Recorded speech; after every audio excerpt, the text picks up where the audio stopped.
This is why you are still stuck sa trabaho mo. Hindi dahil kulang ka sa sipag. Hindi rin dahil malas ka.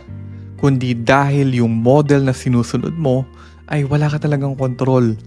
Fix ang oras mo, fix ang kita mo. At kahit anong effort mo, may limit pa rin. Ganun din sa traditional negosyo. May renta ka na agad, may gastos ka na agad. Tapos, nakalak ka pa sa isang pwesto. Kapag mali ang location, talo ka. Pero sa mobile cart, iba ang galaw. Pwede kang lumipat. Kung saan may tao, pwede kang pumwesto sa oras na gutom ang market. Hindi ka lang basta naghihintay. Ikaw ang lumalapit. At doon nag-iiba ang resulta. At ako nga pala si Ray, dating OFW at CPA by profession. Pero dito ko nakita yung mas kontrolado na negosyo. So kung gusto mong maintindihan kung paano gumagana to step by step, panoorin mo lang yung free masterclass na ginawa ko. All glory to God.